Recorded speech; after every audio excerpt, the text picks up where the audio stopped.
Les élections du 2 novembre arrivent à grands pas. C'est maintenant l'heure des entrevues réponses éclairs avec les candidats à la mairie de Rouyn-Noranda. Après Anne Falardeau, porte-parole du Parti Virage, c'est le tour de Gilles Chappadeau, maire élu sans opposition, de répondre oui à nos questions. L'idée ici, c'est de vous aider à faire un choix clair pour l'élection de vos futurs conseillers municipaux. Je rappelle le concept des entrevues. Nous avons demandé à 5 personnes issues du milieu rouyn-norandien de formuler une question adressée à Gilles Chappadeau et au Parti Virage. Ces derniers n'auront qu'une minute pour répondre à chaque question. Bref, M. Chappadeau, bonsoir. Bonsoir. Vous êtes prêt à répondre à nos questions? Absolument. Première question pour vous. Bonjour, je m'appelle Anne Falardeau et je suis candidate au poste de conseillère municipale dans le quartier Évin avec le Parti Virage. Ma question porte sur la démocratie. J'aimerais savoir quels sont les moyens que vous comptez mettre en place pour favoriser et améliorer la participation citoyenne au processus décisionnel de la ville MRC. Une question très pertinente, en effet. Oui, bien, effectivement, j'ai entendu beaucoup sur le terrain dire qu'il faut favoriser la participation citoyenne, il faut être davantage à l'écoute des citoyens et citoyennes. Il y a déjà beaucoup de choses qui ont été faites. Il y a beaucoup de comités qui existent à l'intérieur de la ville de Rouyn-Noranda. Maintenant, la participation citoyenne lors du conseil municipal, comment améliorer? Il y a déjà, encore là, c'est sur le web, les gens peuvent participer, peuvent se présenter directement là, à l'Assemblée.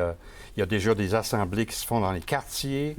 Donc, il faut continuer à travailler dans ce sens-là. Moi, je suis en faveur, évidemment, qu'on regarde ça avec le prochain conseil municipal puis qu'on mette en place tous les outils nécessaires pour favoriser la participation citoyenne. Parce qu'il y a moyen d'en faire plus, selon vous. Là. On peut peut-être en faire plus, puis on a des outils informatiques, on va travailler avec ça, puis je l'ai entendu sur le terrain, je vais travailler avec les conseillers et conseillères qui vont être élus pour améliorer encore la formule qui existe déjà. Parfait, c'est noté. On écoute la prochaine question. Bonjour, je m'appelle Lisa Kim Slobodian, citoyenne de Rouyn-Noranda, ici dans le quartier Notre-Dame. Et voici ma question pour les candidats. Avec une économie régionale qui demeure solide et le déménagement du quartier Notre-Dame, la pénurie de logements devient une problématique grandissante à Rouyn-Noranda. Quelles mesures comptez-vous mettre en place afin de répondre à cette problématique, plus particulièrement ce qui concerne l'accès à des logements abordables? Le logement, quelque chose qui revient souvent. Qu'est-ce que vous répondez à Mme Slobodian?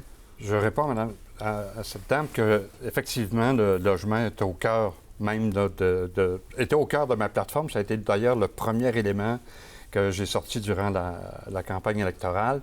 Alors, il y a des modèles à regarder. Hein? Puis moi, le modèle qui me plaît beaucoup, c'est celui de Rimouski. On a mis une série de mesures en place, autant pour le logement abordable que le logement social. Actuellement, il y a eu beaucoup de construction de logements. Des logements qui sont moins abordables, d'autres qui sont abordables, mais le logement social fait toujours partie des éléments sur lesquels il faut travailler. Et moi, je suis convaincu qu'on va y arriver. Il y a eu une annonce du gouvernement du Québec de 200 portes qui devaient se faire, mais qui ne se sont pas faites. Il va falloir que le gouvernement soit au rendez-vous pour répondre à ces attentes-là. Puis il va falloir que le fédéral soit au rendez-vous pour répondre à ces attentes-là, parce que les Maisons Canada de Marc Carney, là, ça ne s'applique pas dans les régions du Québec. Ça a été dénoncé par Sébastien Lemire. Alors, voici des éléments sur lesquels il faut travailler, mais il faut que les deux paliers de gouvernement soient là pour venir en aide à la municipalité. Parfait, c'est noté. Merci beaucoup. On écoute la prochaine question, M. Chappadeau. Ça se passe bien? Jean-Sébastien Blais, président de la FICSISAT, le syndicat interprofessionnel en soins de santé de l'Abitibi-Témiscamingue. Donc, ma question est la suivante. Comment, en tant qu'élu, pouvez-vous jouer un rôle pour garantir les services de santé en Abitibi-Témiscamingue? Encore là, c'est un dossier qui appartient au gouvernement du Québec, hein? Mais on est tous et toutes impliqués dans des services qui ont des besoins de services.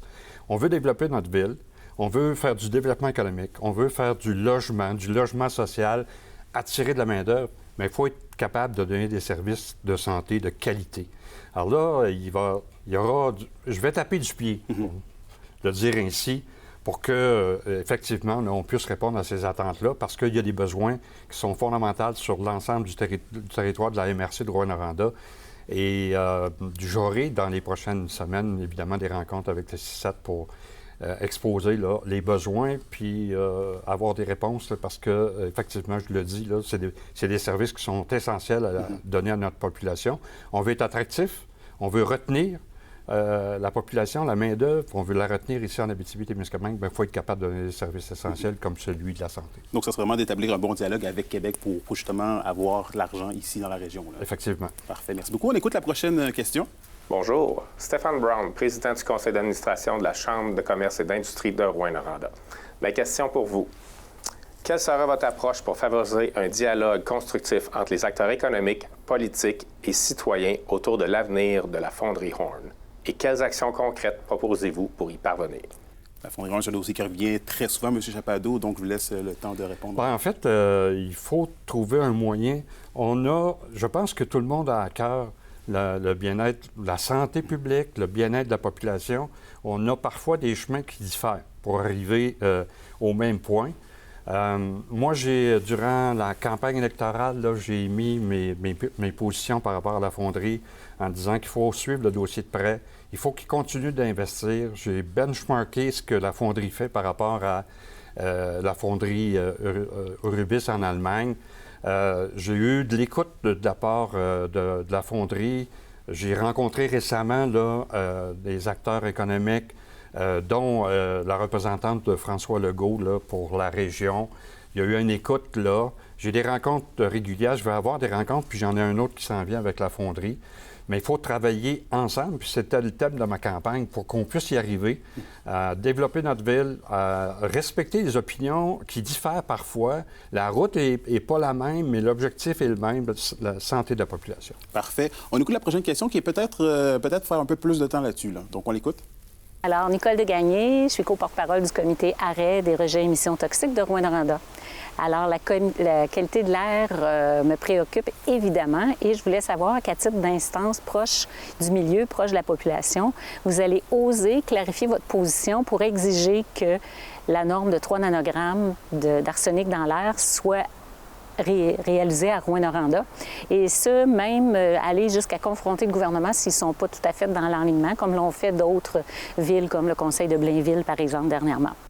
Donc, vous avez donné votre position, mais est-ce que vous seriez prêt à confronter la fonderie Horn sur ce type de... ou le gouvernement dans ce type de dossier? En fait, moi, la position que j'ai prise, c'est quelle est la norme sécuritaire pour la population de Rouyn-Noranda?